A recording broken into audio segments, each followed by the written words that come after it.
Hi, my name's Rachel, and today we're talking about Written in Red by Anne Bishop. This video was commissioned forever ago by Raven. I am still catching up on commissions. I did not like this. I don't like it. I can kind of see what other people see in this, sort of, but this is so wholly and entirely not for me. It's very difficult for me to find paranormal urban fantasy books, romance books, paranormal urban fantasy romance books that I like, let alone love. So that's a part of this, is that this is not my preferred genre. But listen, here's the real problem, besides the lack of plot. I hate wolf shifter romances. I'll come back to that. Let's get everything else out of the way first. First, I have to say this cover is absolutely terrible. This woman does not look like the main character of a book. This looks like one of the people that I have to argue with at my school board about banning books. But my God, the wolf in the background.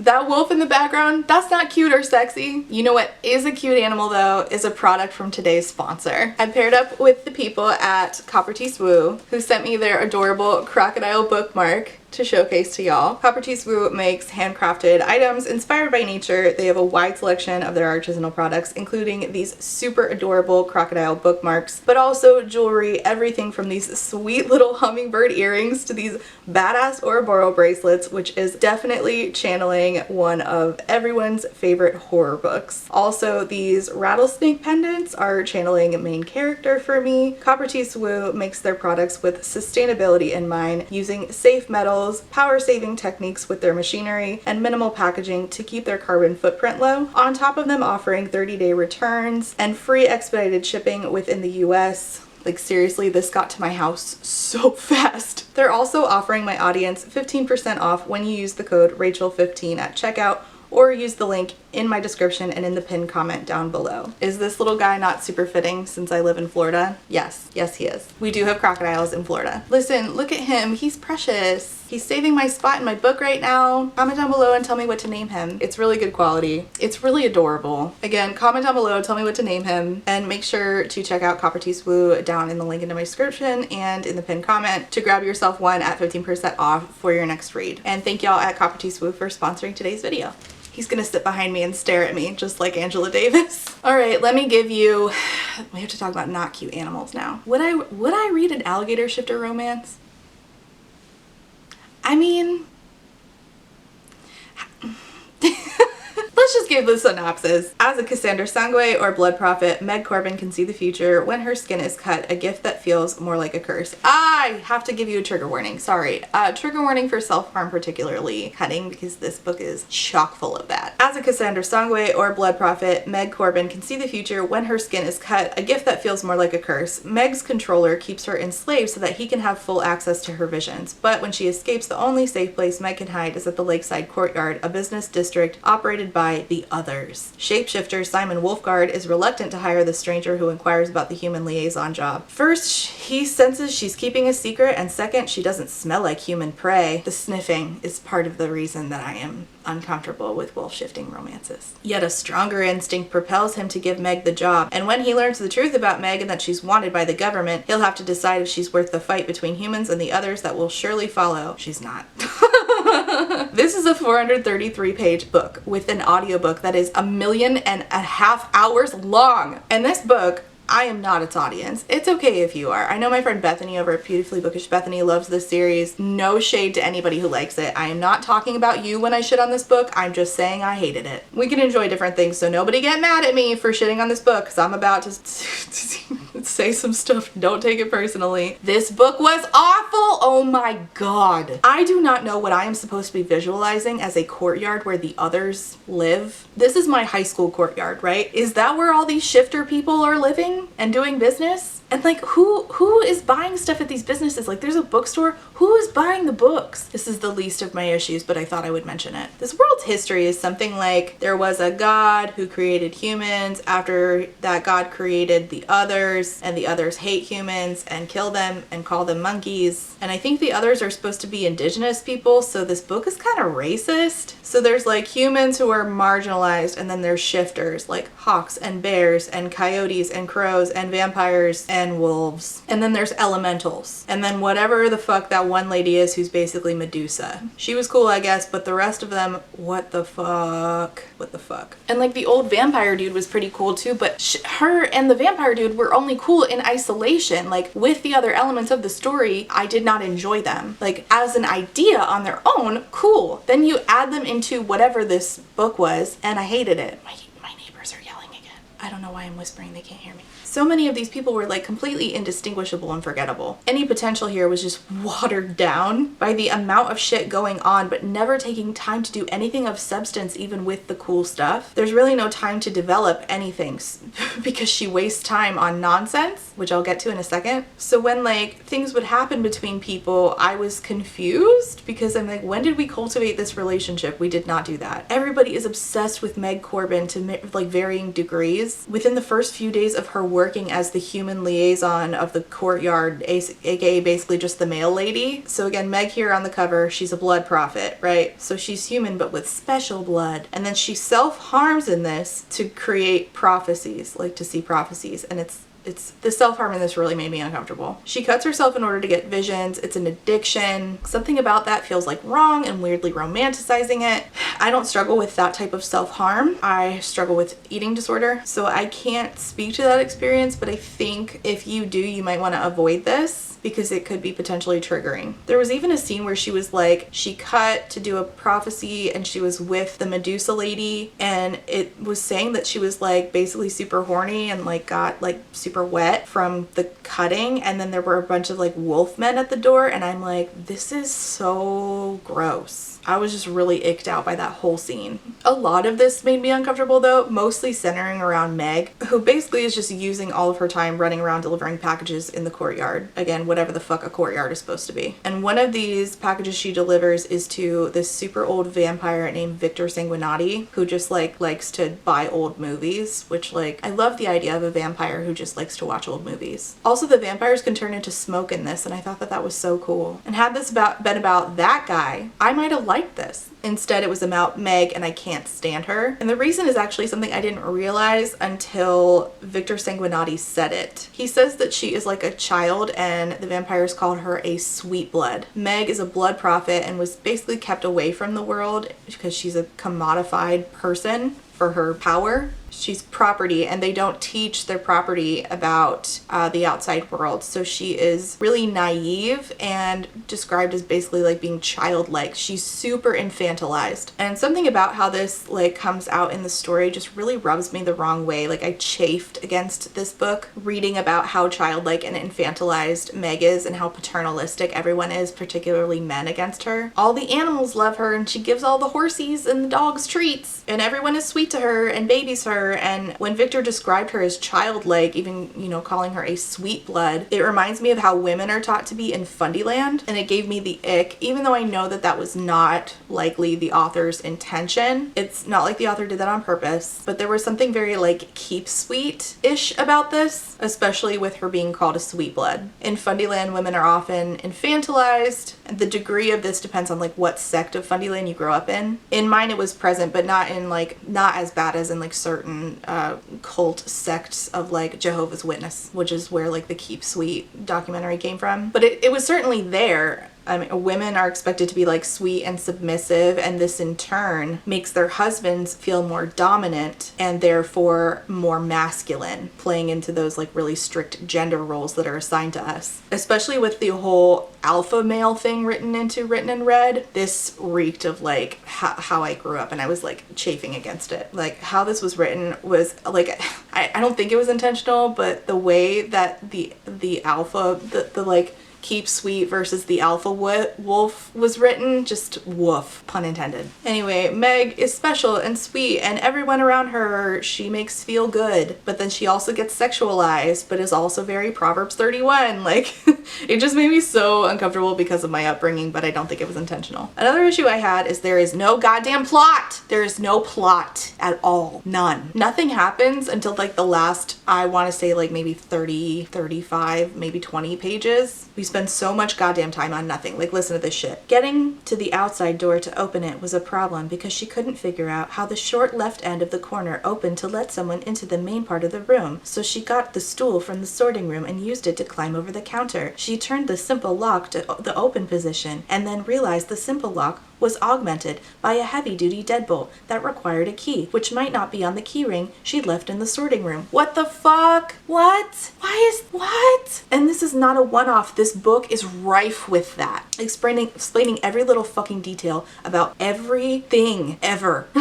There's no plot because the author did not have time to write a plot because she was so busy giving a play-by-play of every single detail of every single room and how Meg moved through all of those rooms. You know how long it took me to read this? Fucking forever, like over a month, I think. And that right there is why. The amount of time alone oh my God, the amount of time we spend on learning what treats Meg is feeding to horses and what everyone is eating for lunch every single day. Are you kidding me? And if your passion is writing menus, do so. The main love interest is just, I have no words. He just growls and like shifts into a wolf and yells at people all the time. And he has this wolf puppy who lives with him who doesn't shift because of trauma. His mom was killed. That is until he meets Meg. And this is when I started getting icked out by the mechanics of wolf shifting in this book. I don't like wolf shifting romance. I don't like it. It makes me deeply uncomfortable. I don't understand. Like, what is sexy about this? What is happening? Like, does the author want to fuck a dog? That is a good boy. You leave him alone. And like, why do these wolf shifter romances like sexualize wolves in particular? Because like, what about this canine are you anthropomorphizing in a very specific sexual way that like I know y'all are not doing for this canine? Like, where are the Chihuahua shifter romances? Nowhere. So what is it about wolves that have y'all so goddamn horny? I am uncomfortable. All the growling and the snarling and the fur. What is the deal? Oh God, now I sound like Ray Romano. What's the deal with all the wolf shifting? It's my best Ray Romano impression. It's terrible. The boy wolf kid wants to be with Meg all the time. And one time he runs off and he half shifts and he runs to Meg's house and it says he's like partially shifted but not on his fingers, which he uses to ring the doorbell. And the mechanics of that had me weirdly grossed out, but also reminded me of this book cover that I cannot believe is not a comedy. Nothing happens in this book. Meg has some prophecies that have random shit thrown in it, like pickles. A storm happens. People come after Meg because she's property and they want her back. We don't actually see like the guy who's like in charge and like wants Meg back, which is so weird. We just see his minions. It's so weird because we got so many POVs. Got random POVs from like cops and this girl named Asia who gets slut shamed and she's working for people and she wanted Meg's job because she was working on a story and I think she died in the end. Of course, the slutty girl dies in the end. It would have been better if Asia had, instead of like, you know, just being slut shamed, there was like a mystery of like who is, I don't know, feeding information to like outside of the courtyard, and you find out all along it was like Meg had Asia had pretended to be Meg's friend and she was the one doing it. If this had been like set up as a mystery, it would have been so much better. Instead it was just nonsense and lunches and shifting and a lot of growling and fur. Nothing happens in this book. Like, Meg has some prophecies. Sometimes there's like random shit thrown in them, like pickles. A storm happens, people come after Meg, but not the actual villain. And the wolf shifty boy, the one with the fingies, they come after him too, and Meg falls through some ice and almost dies, but she doesn't. And at the hospital at the end, Simon Wolfgard, the, I guess, love interest, there wasn't any romance in this particular book. I guess it's a slow burn, which, okay. He says, Meg, if you ever scare me again like that, I will eat you. And then he puts his head on her arm and whines like a dog. And I was,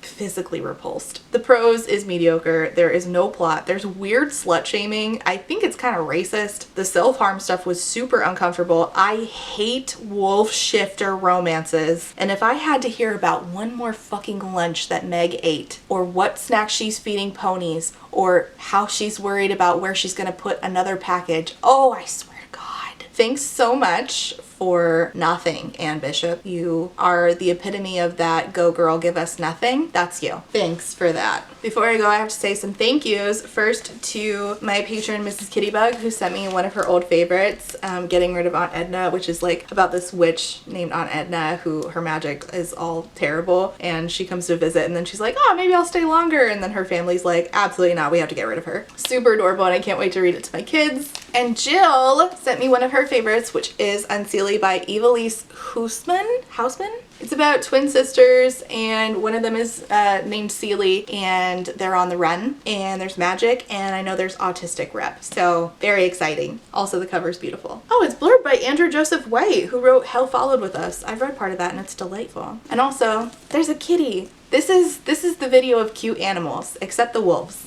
I mean, they're fine as long as they don't shift. Immediately not cute anymore. Like, I want to boop the snoot until I find out that you are an alpha male who is going to growl at me and tell me that I'm your mate, and that you're going to have to growl at all the beta male wolves, and then you're going to half shift while we bone, and then I'm gonna run my hands through your fur. Like, everything about that makes wolves no longer snoot boopable. Snoot boopable. It's just not cute. It's not cute. Jill also sent Down Comes the Night by Allison Saft. Allison Saft wrote one of my favorite books. I read it last year, and it was one of my favorites last year, but it became one of my favorites of all time. And this is like romantic fantasy. I think it's like a guy's sister gets in trouble and she's gay and they have to go to some house. I don't remember. All I know is that Allison Saft is a just incredible writer. Her other book, A Far Wilder Magic, was so incredibly good. Like, if you like gothic fantasy romance, oh my god, so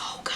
And I just ate it up, so I assume that I will also eat this up. Very exciting. And it's gay. Actually, this will work for Queer Lit Readathon, probably. That's exciting. So thank you to Jill. I'm very excited about this. Okay, ow! Okay, that's it. Leave your comments and questions down below. Make sure you check out CoppertisWu down below for 15% off. Use the code Rachel15. That is it. All right. I don't recommend wolf shifting romances, so if you're looking for one that I like, there isn't one. I'm so sorry. If you want a book about wolves that I like, I can recommend two to you. Cold the Night Faust the Wolves is really good. Do you like Balto? Because if you like Balto, you should read this. And then Home of the Wild is a good one about a girl raised by wolves who eventually loses her way, ends up with humans. I think it was like almost queer, because there was like a friendship at the end that I was like, oh, are they gonna get together? Are they gonna smooch? They're cute. I don't know. But I do know that it was very good, and it's girl raised by wolves, and this is girl racing wolves. So if you want books about wolves, I've got you, but wolf shifting, not what I do here. Sorry. Anyway, thank you so much for watching. Like, subscribe if you want to. Leave your comments and questions down below, and tell me, I guess, your favorite wolf shifter romance, or whatever your favorite wolf book is.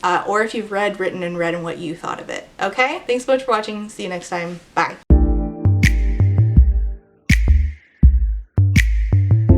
Hello, it's your local disaster human, and I'm here to say thank you for being a friend to my Therapy Pills patrons. I also really quick want to just say to my patrons, all of you, that I really appreciate recently with what I've been going through, all of your support. I can't tell you how much that it means to me. I didn't expect to like build a Patreon community like this, and I'm just really grateful that that's the case. Like I'm in awe, and I'm so appreciative, and I can't tell you how much that means to me. So anyway, I have to say thank you to my Therapy Pills patrons, and those are Alexander, Allie Magpie, Amanda M, Ash, Ashley, Bubble Tea, Chris, Claire, Des Roberts, DJ Krimmer, Emperor's New Blues, Eric, Harley, Jack and Jill, John E, Casey M, Kate W, Kelly K, Quinn, Lex, Lula, Molly, Mrs. Kittybug, Not Very Alice, Peggy Lou, Rain, SJ, Witch Bitch, Samar, Scarlett, Shiny, Sierra, and Zachary. Thank you all so much for being a friend and for your continued support, especially recently. So I just want you all to know that I'm super appreciative of you. Thank you. There's my fucking dryer. Fuck, man. And And before I go, I have to say thank you for being a friend to my Potato Search Marxist patrons. And those are AM Angel, Aiden, Alicia, Amanda, Amanda B, Andy, Angelica, Anita, Artie the Ninth, Ashley H, Aubrey P, Ava, BB, Blythe, Bookish Barbie, Ray, Bree, Brenda, Bryn, Caitlin, Carlin, Catherine, Kathy, Chris, CJ, Colleen, Courtney, Corwin, Darren, Deandra, Deborah, Diet Goth, Dorian, Dorothea, Ebby, Eden, Elise, Ember, Emily A, Emily L, Faith, Grace, Gracie, Hannah C, Hannah T, Harpy Curo, Hello There Darling, Ilianaka, India Inks, Ivy, JM Tennant, Jay is on Olympus, JT, Jen with 2 N's, Jennifer T, Jenny G, Jillian, Jules, Kaylee, Kat, Katya, Keely, Kylie, L. Lindbergh, Laughing Cat Dog, Laura, Lauren B, Library of Scars, Liz Cardigan, Lessful Octopus, Martin, Maddie, Marcella, Marquita, Malara, Morgan R, Moth, James, Nat, Natalie, Never, Nicole G, Nicole R, Nicole T, Nikki, 9-Binary, Paige E, Paige P, Foxglove, Pixel Stars, Pure Raytheon, Quill, Rachel B, Raquel, Rat Sarah, Reba, Rebecca, Ren, Robin L, Rowan, Other Rowan, Samantha, Sammy, Sarah, Sarah K, Sarah the Bear, Scarlett, Shanae, Shannon, Shayna, Sheena K, Sean, Sophia, Stephanie, Steven, Talia, 3 Old Dogs, Tiana, Sev, Trashcan Teddy, Valentine, Writer A, and Yesenia. Thank you all so much for being a friend.